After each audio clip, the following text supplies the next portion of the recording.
நாமத்திற்கு மகிமை உண்டாவதாக. இந்த காலை வேளை உங்கள் அனைவரையும் ஆண்டவராகிய இயேசு கிறிஸ்துவின் இன்ப நாமத்தில் உங்களை அன்போடு வாழ்த்தி வரவேற்கிறேன்.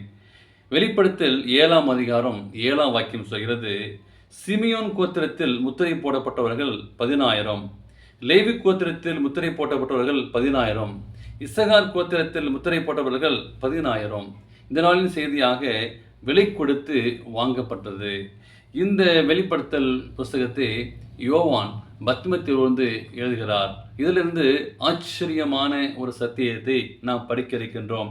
இங்கே சிமியோன் என்றால் என்ன என்று நாம் பார்க்கும்போது, தேவன் என்னை கேட்கிறார் என்று அர்த்தம். ஆனால் இந்த லேயாள் மூலம் யாக்கோபுக்கு பிறந்த இரண்டாவது மகன் சிமியோன். ஆதியாம் புஸ்தகத்திலே நாம் வாசிக்கிறோம்.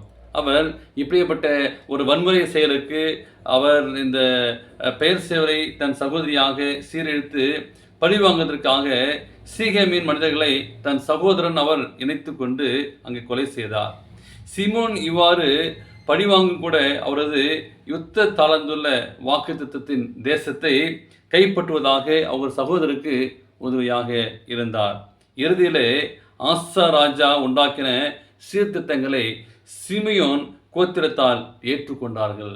அடுத்ததாக லேவி என்றால் என்னென்று பார்க்கும்போது ஈனுடன் இணைந்துள்ளது என்று அர்த்தம். சீனாய் மலையிலிருந்து இந்த லேவி கோத்திரத்தை மோசே இறக்கி வந்து இஸ்ரேல் புத்திரர் கண்டுக்குட்டியை வணங்குவதை கண்டபோது அவர் பாளையத்தின் வாசல் நின்று, கர்த்தரின் பட்சத்தில் இருக்கிறவர் யார், அவர்கள் இடத்தில் சேருவார்கள் என்றார்கள். அப்பொழுது லேவியின் புத்திரர் எல்லோருமாய் அவரிடத்தில் கூடி வந்தார்கள். இந்த வேதகமும் இதை தெளிவாக சொல்கிறது. இது நிமித்தம் லேவியிடம் ஆசாரிய தத்துவம் ஒப்படைக்கப்பட்டது. லேவி கோத்திரம் ஒரு உன்னதமான ஒரு கோத்திரம். அதிலே ஆசாரிய ஊழிய செய்த அனுபவத்தை தேவன் ஒப்பு கொடுத்தார். அவர்கள் நியாயப்பிரமாணத்தை போதித்தார்கள். இந்த லேவி கோத்திரம் நியாயப்பிரமாணத்தை போதித்தார்கள். தேவனுக்கு முன்பாக மக்களுக்காக பரிந்து பேசக்கூடிய ஒரு உன்னதமான ஒரு பணியை அவர்கள் செய்து வந்தார்கள். தேவனுடைய பணியை செய்வதற்கு சம்பளம் மக்களின் அங்கே காணிக்கையாக அவர்கள் பெற்றார்கள். தேவனுக்கு பிரியமான பிள்ளைகளே, அப்பொழுது இங்கே இசகார் என்னவென்று நாம் பார்க்கும்போது, இசகார் என்றால் என்னை கிரயத்திற்கு வாங்கினார்கள் என்று அர்த்தம். இந்த இசகார் கோத்திரம் பகுத்தறிவுலாய் அறியப்பட்டவர்கள். அவருடைய வாழ்க்கையில் நான் பார்க்கும்போது அவர்கள் செய்ய வேண்டிய என்னதென்று அவர்கள் அறிந்து காலத்திற்கு தகுந்த யோசனை அவர்கள் தெரிவித்தார்கள் என்று சொல்லி நான் வாசிக்கிறோம். 1 புஸ்தகத்திலே 12 நாம் வாசிக்கிறோம். இந்த கோத்திரத்தார் தேவனுடைய நோக்கத்தின் ஒரு பெரிய பொறுப்புகளை சுமத்துறதுக்கு திறமையும் விருப்பமும் உடையவர்களாக இருந்தார்கள். மக்களை பின்பற்றுவதற்கு மிகுந்த சிறந்த வழியை அவர்கள் தெரிந்து கொண்டார்கள். மக்களை இவர்கள் சுட்டி காட்டார்கள். எசேக்கியேலை போலவே அவர்களும் ஜாமக்காரர்களாக தங்கள் நாட்களில் தீர்க்கதரிசன நிகழ்வுகளை அறிவித்து நெருங்கி வர ஆபத்திலிருந்து அங்கே மக்களை எச்சரிக்க வேண்டிய ஒரு உன்னதமான வேலையை செய்தார்கள். லேவியும் அதன் ஆசாரியரும் குறிப்பாக இந்த கடைசி காலத்தில் பொருத்தமானங்களை இருக்கின்றன.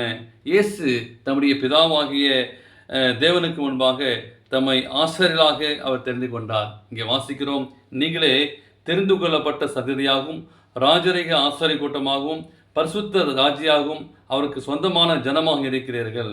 ஆசாரிகள் செய்த அங்கே பணி என்று பார்க்கும்போது இயேசுவை ஏற்றுக்கொண்டு நம் அனனுடைய ஒரு பணி தொலைந்து போனவர்களை ரட்சிப்பின் பணியிலே அங்கே நானும் அதை செய்ய வேண்டும், அழைத்து வர வேண்டும். அதற்காகவே ஆண்டவர் நம்மை அழைத்திருக்கிறார். இந்த ஒரு உன்னதமான பணியை ஒரு பங்காக நாம் ஏற்றுக்கொண்டு தேவனுடைய ஒரு மீட்பின் திட்டத்தை கொடுத்துள்ளார்.